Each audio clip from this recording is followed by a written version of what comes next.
Nega bizda kitoblar juda qimmat? Qanday qilib kitoblar narxini arzonlashtirsak bo'ladi? Bugun shu haqida gaplashamiz. Bu video nashriyotlarga yetib borishi kerak. Shuning uchun videoni repost qiling, layk bosing, izohlarda fikringizni yozing. Xo'sh, kitoblar nega qimmat? Ba'zi bir nashriyotlar kitobni narxini oshirish bilan birgalikda tabiatga ham katta zarar keltiryapti.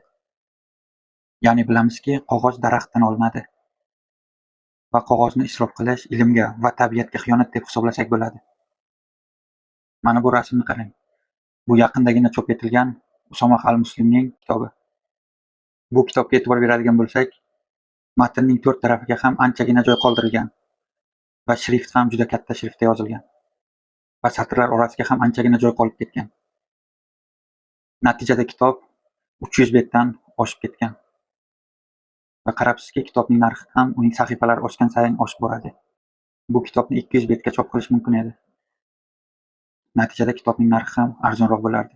Men kitobni tanqid qilayotganim yo'q. Men nashriyotning qog'oz ishlatish uslubini tanqid qilyapman. Bu kitob 12 yoshdan kichkina bolalarga mo'ljallanganligini hisobga oladigan bo'lsak, shunaqa usulda nashr qilinganligini to'g'ri deb qabul qilsak ham bo'ladi. Ammo yana bitta misol aytaman. Kafkaning Evrilish asarini olaylik. Kitob O'zbekistonda qaysi nashriyotda chop etilganligini bilmadim. Ammo bu kitob qariyb 250 sahifada chop etilganligini bilaman. Yoki Dostoyevskiyning asarlarini olaylik. Oydin tunlar, Yer ostidan maktublar. Yer ostidan maktublar 300 sahifadan ko'proq qilib nashr etilgan.